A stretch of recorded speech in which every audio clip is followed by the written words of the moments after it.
एक जंगल में एक शेर रहता था। गीदड़ उसका सेवक था। जोड़ी अच्छी थी।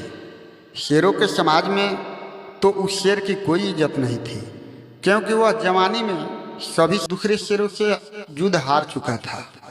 इसलिए वह अलग थलग रहता था। उसे गीदड़ जैसे चमचे की सख्त जरूरत थी, जो 24 घंटे उसकी चमचागिरी करता रहे। गीदड़ को बस खाने का जुगाड़ चाहिए था।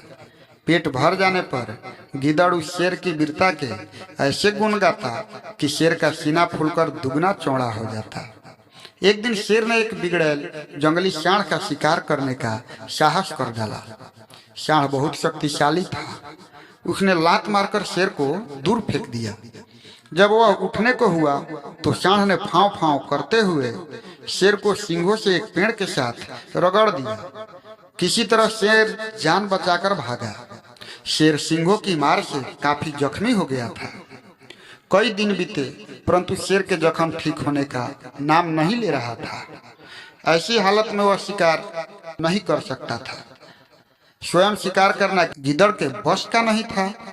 दोनों के भूखे मरने की नौबत आ गई। शेर को यह भी भय था कि खाने का जुगाड़ समाप्त होने के कारण गीदड़ उसका साथ न छोड़ जाए। शेर ने एक दिन उसे सुझाया, देख, जख्मों के कारण मैं दौड़ नहीं सकता, शिकार कैसे करूं? तू जाकर किसी बेवकूफ से जानवर को बातों में फंसा कर यहाँ ला, मैं उस झाड़ी में छिपा रहूंगा। गिद्दड़ को भी शेर की बात जच गई। वह किसी मूर्ख जानवर की तलाश में घूमता घूमता एक कस्बे के बाहर नदी घाट पर पहुंचा। वहां उसे एक मरियल सा गधा घास पर मुंह मारता नजर आया। वह शक्ल से ही बेवकूफ लग रहा था। गिद्दड़ गधे के निकट जाकर बोला, पाए लागू चाचा, बहुत कमजोर हो गए हो, क्या बात है?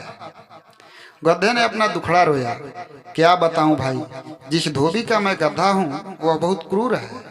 दिन भर ढुलाई करवाता है और चारा कुछ देता नहीं।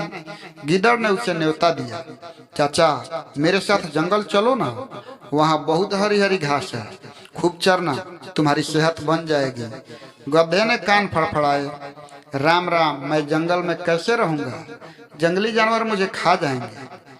चाचा तुम्हें शायद पता नहीं कि जंगल में एक बगुला भगत जी का सत्संग हुआ था। उसके बाद सारे जानवर शाकाहारी बन गए हैं। अब कोई किसी को नहीं खाता। गिद्दड़ बोला और कान के पास मुंह ले जाकर दाना फेंका। चाचू, पास के कस्बे से बेचारी गद्दी भी अपनी धोबी मालिक के अत्याचारों से तंग आकर जंगल में आ गई है। वहाँ हरी हरी घास खाकर वह खूब लहरा गई है। तुम उसके साथ घर बसा लेना। गधे के दिमाग पर हरी हरी घास और घर बसाने के सुनहरे सपने छाने लगे।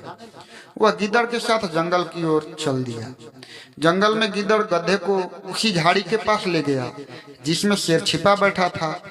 इससे पहले कि शेर पंजा मारता, गधे को झाड़ी में शेर की नीली बत्तियों की तरह चमकती आंखें नजर आ गई। वह डर कर उछला, भागा और भागता ही गया।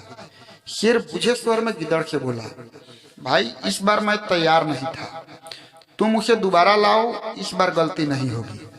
गिद्दड़ दोबारा उसे गधे की तलाश में कस्बे में पहुंचा। उसे देखते ही बोला, चाचा तुमने तो मेरी नाक कटवा दी, तुम अपनी दुल्हन से डर कर भाग गए। उस झाड़ी में मुझे दो चमकती आंखें दिखाई दी थी जैसे शेर की होती है, मैं भागता न तो क्या करता? गधे ने शिकायत की। गिद्दड़ झूठ मूठ माथा पीटकर बोला, चाचा ओ चाचा, तुम भी निरे मूर्ख हो। उस झाड़ी में तुम्हारी दुल्हन थी, जाने कितने जन्मों से वह तुम्हारी राह देख रही थी। तुम्हें देखकर उसकी आंखें चमक उठी थी, तुमने उसे शेर समझ लिया। गधा बहुत लज्जित हुआ। गिद्दड़ की चाल भरी बातें ही ऐसी थी। गधा फिर उसके साथ चल पड़ा। जंगल में झाड़ी के पास पहुंचते ही शेर ने नुकीले पंजों से उसे मार गिराया। इस प्रकार शेर और गिद्दड़ का भोजन का जुगाड़ हो गया। इसलिए दोस्तों, हमें किसी दूसरे की चिकनी चुपड़ी बातों में आने की मूर्खता कभी नहीं करनी चाहिए। अगर आपको ये कहानी अच्छी लगी है तो लाइक और सब्सक्राइब जरूर कीजिएगा। धन्यवाद।